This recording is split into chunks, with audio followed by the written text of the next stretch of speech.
Read this sentence to yourself as I read it aloud.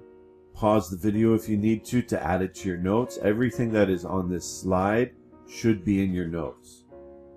Photosynthesis uses the energy of sunlight to convert water and carbon dioxide, those are the low energy reactants, into high energy sugars and oxygen.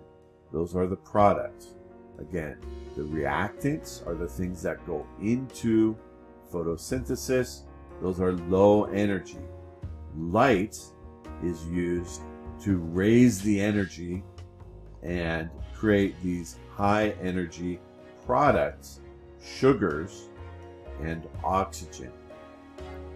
Plants then use those sugars to produce complex carbohydrates such as starches and to provide energy for the synthesis of other compounds, including proteins and lipids. Photosynthesis usually produces 6 carbon sugars. This sugar is called glucose, C6H12O6. That means it's made of 6 carbon atoms, 12 hydrogen atoms, and 6 oxygen atoms. Now we already know the chemical formulas for carbon dioxide, water, and oxygen. Carbon dioxide is CO2, water is H2O, and oxygen is O2. But in order to make this equation balanced, we can't just write those formulas, those chemical formulas.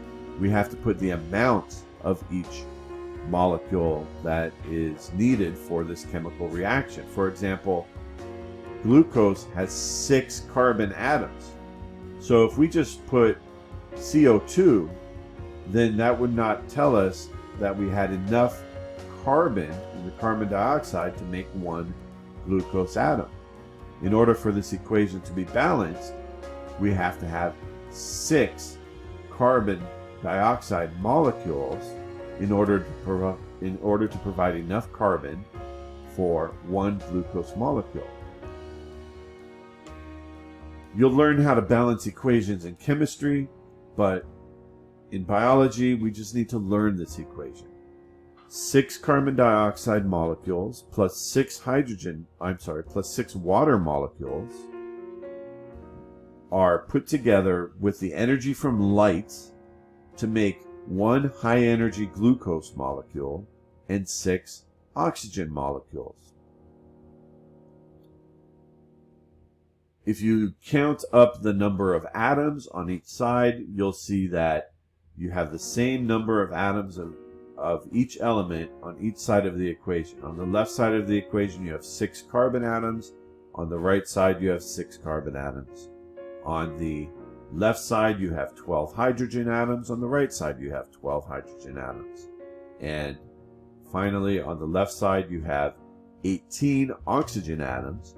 And on the right side, you have 18 oxygen atoms. That's what makes this a balanced chemical equation. The atoms are just getting rearranged to make different molecules. There's nothing being created and nothing being destroyed here. The atoms are being rearranged. Energy is being added to the molecules. No matter is created. No energy is created. But the components are put together in a different way than they originally existed.